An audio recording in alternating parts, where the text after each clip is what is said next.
the lead in the movie to play Anthony Burley's part, the part of the gay guy, and then I didn't get it because they went to Anthony got it. But when I first read the script, I really loved the role of Terry. Like that was my favorite part when I read it. But I knew they wouldn't see me for it because I'd never done a comedy before.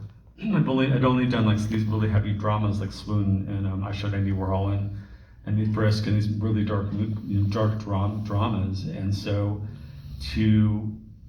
and I knew I really wanted to play Terry, so I had a plan, and I knew that Terry. What was the plan? Terry gets at the end. I knew Terry gets compared to Marilyn Monroe at the end. So I was like, so I went down with my own money. I went to this drag queen Perfidia who had a shop on like Bleecker Street, and I paid her my own money to get dressed up as Marilyn Monroe. And I went to the audition in full drag as Marilyn Monroe, like full on falsies the whole thing, and they like were floored that I walked in like that, and that's how I got the part. Because I was up for the main guy, the gay guy, Warren, but yeah. Hair is 90% of acting. It's really important that you talk about this. They don't teach you that in school. But. Great role, and you had all the best one-liners, right? Best one-liners. Yeah. It's really funny. I mean, the director, the script was really funny when you read it. It's exactly what I thought it was going to be like when I made it. And it was a really fun group of people. Like just Molly Price, who played Meryl. She's so fantastic. That when I watch those scenes now, all I think about is like, don't laugh. Like when I was in the scene with her, she kept making me. I was trying so hard not to laugh because she was so funny in real life. And then, what was your next project after Kiss Me? Back to drama, or? I did a movie called The Misadventures of Margaret, which never came out in the United States. It was in London, and I shot it. There, Bert Shields was in it with me, and Jeremy Northam and Parker Posey, and I was there for 3 months. Actually, the last time I saw this movie on the big screen was with Bert Shields, because we were doing that movie at the time when Kiss Me Guido came out, so I went with her and her mom to see it at the theater, and that's the last time I actually saw the movie. Wow. Was when I was making that movie. So. Do you prefer comedy or drama? Or I prefer comedy. Yeah, comedy. I mean, it's just when I was younger, it was more fun to because I wanted people to, I'm gonna express my pain, and now I'm just like too tired. And tell us about let's see, your stint on Sex and the City. You did a great episode. When I was watching the movie, I kept thinking about like that. This was like 1997, right? That was like right before the year that Sex and the City came on, I think. Right. Or Correct. The year before or something. So like New York City was such a great time to be in New York, you know. And I remember like watching it, I was so nostalgic for that time and for New York at that time. And also there's like telephones and it was texting, and it just seems so like innocent now, you know. It's just so refreshing, and that whole analog of it all. But because of this part, I was up for some TV shows, and I got Sex and the City kind of because of this part, because the character is very similar. And but yeah, I did a scene with Samantha Birkin bag guy in Hermes, and I did that show, and then I'd never watched Sex and the City. I'd seen it a couple of times, and when I showed up on the set, Kim Cattrall was in the trailer with me. It was like really early, and she had like curlers in her hair, and she was like, I didn't know much about her character, and she was like, and I was working on my book at the time, and I said, it's so nice to be acting because I've been writing, and she's like, I'm writing a book too, and I'm like, really, what's it about? And she's like, sex. And I'm like, oh, that's like very Samantha thing to say. But yeah, so I did Sex and the City in 2000 or 99. I think I shot it like right after this. So. What are you currently working on? I'm currently working on the Adam and Steve sequel, which is coming together pretty easily. It's very.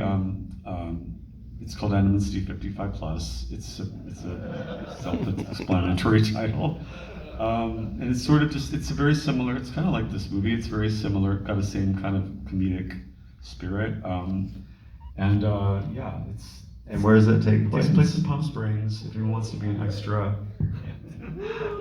It's shooting. We're shooting for one day, December 7th, at the Christmas parade. There's a crazy gay tap dancing number in the Christmas parade that we're doing, and then we're shooting for real in May next year. We'll start the first week of May. We're shooting principal photography. And it all takes place in Palm Springs, It right? takes place here, yeah. It's about all of you and me. And the tramway, right? The tram. It's on Yeah. the Tram's location. Nice. I'm trying to use the city as I can't believe no one's made a movie here. It's such a, really showing off this location. And It's such a quads. What'd you say? And quads, which will be And fun. Quads is in the movie, yes. Yes. Quads is in the movie.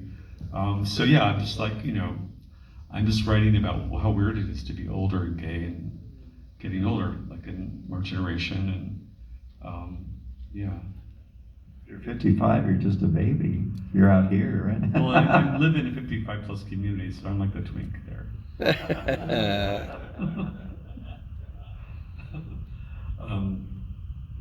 Oh, and my hair was the reason I bleached my hair is because all the other actors had brown, all the Italian, everyone was Italian and dark hairs, and I had really black hair, so I thought I bleached my hair blonde. And I used to watch these before I went to the set every day. I would watch Truth or Dare, Madonna documentary on VHS in my apartment before I went to set, because I modeled Terry after those backup dancers. Like he was in my mind, like that was the vibe I was trying to capture when I played him, when I played that part. And now Kevin Stea, Kevin. Yeah, Stea, Kevin Stea. Yeah, he's going to be in. He's in a sequel, Adam and Steve, as a dancer, and he was in the first movie too. But yeah, that was my whole headspace was like, Truth or Dare backup dancer. And so, Craig, when did you become interested in writing, or what propelled you to want to explore that? I was openly gay. When Swoon came out, I was an openly gay actor in 1992, so that was sort of unusual at the time. And as a result, I experienced a lot of like homophobia and saw a lot of stuff in Hollywood, because I was up for a Spirit Award, and all these people, I signed with William Morris, and it was like this big thing. So I went to Sundance and all these awards and stuff. So I had like a legitimate career, legitimate part in the movie that was taken seriously, but I was openly gay, so people didn't really know what to do with me. And I was always going in for like, I was going in for like the tortured, like schizophrenic gay guy or something, and I actually did, because I forgot to mention, but whenever I did, because of this movie, I was I was up for Jack on Will and Grace, like it was basically between me and Sean Hayes. It was really close. Wow. And tell us that story. That's really interesting. It was just that the movie came out, and I remember reading the Will and Grace script, and I was like, this is never going to be successful. It's so stupid. I didn't get it. And I remember the audition, there was a bird cage or something, and Jack has a bird in a cage. I just remember that part of it, but yeah, I auditioned for the pilot, and I was, I didn't get it. I was always like, bridesmaid. But it was because of this movie that I got that audition, because it's a very similar character to Jack. And then they made a TV show out of Kiss Me Guido, and it was called Some of My Best Friends, which starred Jason Bateman as the gay guy, and I forget who played the straight guy, Frankie. Bad for forgetting, but Alec Maba played my character in the TV show. He played Terry. All the other characters were the same, and my character was Asian. Because there was so much I was so similar to Jack, and there'd be like two Jacks on TV at the same time. So Alec did it. He's hysterical, and I love him. He's really, really brilliant. So, but it did have a life after this. It went on to they made a TV show out of it. And you wrote on HBO's True Blood. Yeah, after my acting career sort of fizzled, so I wrote a book in 2003 because I had this. I forgot I was talking about that. I had this career as an openly gay actor, and so I was approached by St. Martin's Press to write a book about being gay and being out in Hollywood, like in the 90s.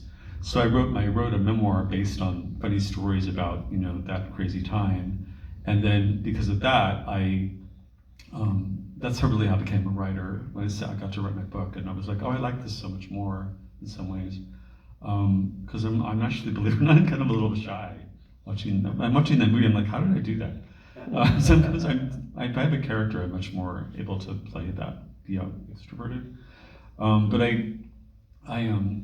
so my book, I wrote this book, and then I went on a book tour, and it just was such a fun experience. And then from that, I was a writer, and then I wrote the screenplay for Adam and Steve, and then because of that, I wrote 3 seasons of the Big Sketch Show for Logo. I worked on that show, produced that show, and that was my entrance into television. And then from that, I got an agent, and Lisa Kudrow read my book. It had been on print for a while, and she wanted to make a show about religion, and my mom was religious. There's funny stories about that. So I pitched a show to Showtime and HBO with her and her producers, and Showtime bought it, and that's how I got into television as a writer. And I adapted my book as a pilot for Showtime, and then I just started getting jobs as a TV writer. So it just sort of happened. I worked on True Blood. The last sort of big job I had was that, 2014. Fantastic. I'm tired, busy, but I really like writing for television. It was really very. I mean, it's just it's just I don't know.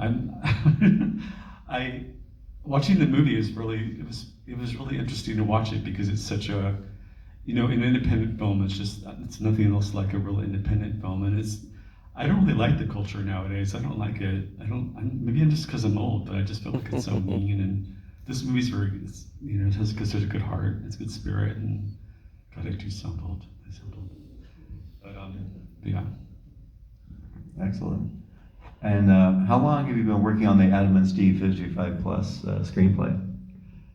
I wrote it a year ago, but I've been rewriting it because I rated it too expensive, and we have to make it I'm not this big budget movie, so I've been writing it, rewriting it to make it more cost effective, and also it just evolves as time goes on and things change and we get locations.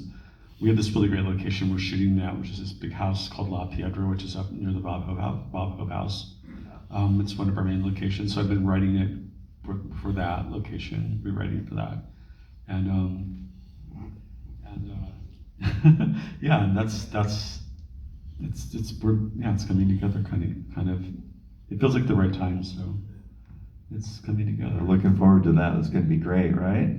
Yes. And it'll come out. He said, hopefully. It's a Christmas movie, so Christmas of next year. That's what we're shooting at the Christmas parade. There's a crazy, I think I said, gay tap dancing number in the movie, and so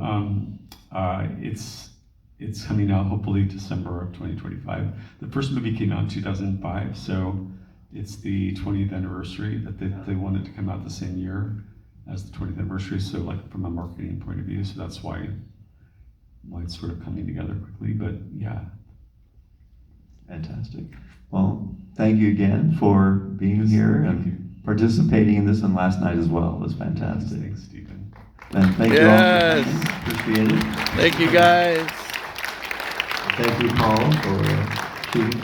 Yes. Thank you, Craig. You're amazing, and we can't wait.